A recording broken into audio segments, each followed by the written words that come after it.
बीना और चंदर आजादपुर मंडी में साफ सफाई और मेहनत मजदूरी करके अपना पेट पालते थे। शादी के तकरीबन 2 साल बाद बीना गर्भवती हुई।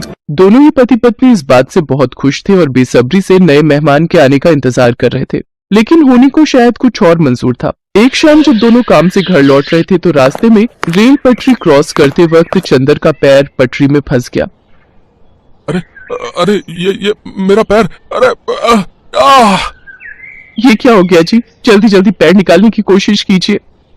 कोशिश तो कर रहा हूँ बीना, लेकिन ये निकल ही नहीं रहा। बीना भी उसकी मदद करने की कोशिश करती है, लेकिन उसका पैर बाहर नहीं निकल पाता। तभी उन्हें ट्रेन की आवाज आती है। जल्दी कीजिए जी, ट्रेन आ रही है। बीना, मुझे लगता है कि मेरा जाने का वक्त आ गया। तुम जाओ यहाँ से और अपना और मेरे बच्चे का ध्यान रखना।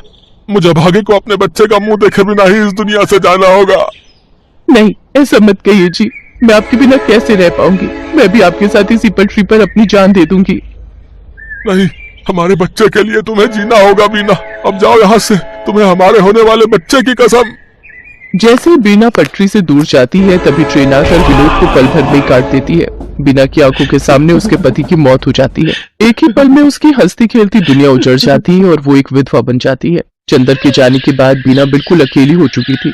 अब वो अकेली ही मंडी जाती और मेहनत मजदूरी करती और उससे जो कमाई होती उससे अपना पेट भरने लगती है। एक दिन बीना घनश्याम को कुछ प्याज फेंकते हुए देख रही थी।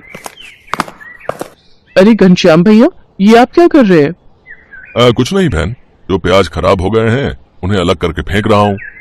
भैया, अगर आपको कोई प्रॉब्लम ना हो तो जो प्याज आप फेंक रहे हो वो आप मुझे दे दो, वो मुझ गरीब के काम आ जाएंगे। लेकिन बीना बहन, इन आधे सड़े गले प्याजों का आखिर तुम क्या करोगी? वो मैं आपको बाद में बताऊंगी, फिलहाल आप ये खराब प्याज मुझे दे दीजिए। ठीक है बहन, ले जाओ। वैसे भी ये मेरे किसी काम के नहीं।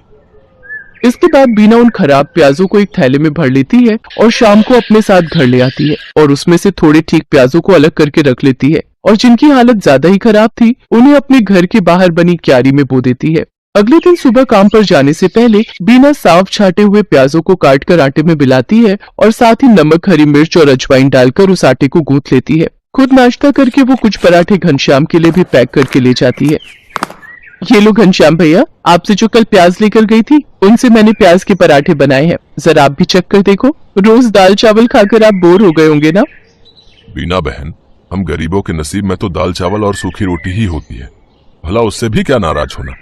अच्छा लाओ, तुम इतने प्यार से प्याज के पराठे बनाकर लाई हो तो खाकर देखता हूँ। घनश्याम को बीना के हाथ के बने प्याज के पराठे बहुत पसंद आते हैं। ऐसे ही कुछ समय बीत जाता है। बीना को अब 7वां महीना लग गया था, जिस वजह से वो मजदूरी नहीं कर पा रही थी, जिस वजह से उसके घर खाने पीने की तंगी हो गई थी। ऐसे ही एक रोज जब वो खाना बनाने जाती है तो देखती है कि राशन के सभी डिब्बे खाली हैं। हे भगवान, एक बार को मैं तो भूखी रह लूंगी, लेकिन मेरे अंदर पल रही ये नन्ही जान कैसे भूखी रहेगी? इस हालत में तो कोई मुझे काम भी नहीं दे रहा, अब क्या करूं? हाँ, याद आया, अपनी जमीन में थोड़े प्याज उगाए थे ना, क्यों ना उनको निकाल लूं, वो अब पूरी तरह पक गए होंगे। बीना उन प्याजों को निकालती है और पड़ोस से थोड़ा आटा उधार मांग कर ले आती है। उसके बाद स्वादिष्ट प्याज के पराठे बनाती है। उसके पराठों की खुशबू को सूंघते हुए उसकी पड़ोसन आरती वहां पहुंच जाती है। अरे वाह बीना, तेरे घर से तो बड़ी ही अच्छी खुशबू आ रही है। आखिर क्या बनाया है तूने? कुछ नहीं बहन, ये प्याज के पराठे बनाए हैं। लो, तुम भी खाकर बताओ कैसे बने हैं।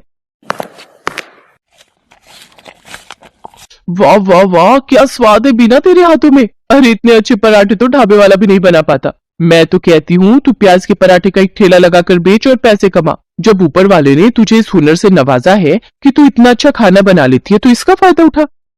उसकी बात बीना को सही लगी और वो मदद के लिए घनश्याम के पास जाती है। घनश्याम के पास एक पुराना ठेला था जिस पर वो गलियों में जाकर प्याज बेचता था, लेकिन जब उसने मंडी में खुद की दुकान ले ली तब से वो ठेला बेकार ही खड़ा रहता था। घनश्याम वो ठेला बीना को देने के लिए तैयार हो जाता है।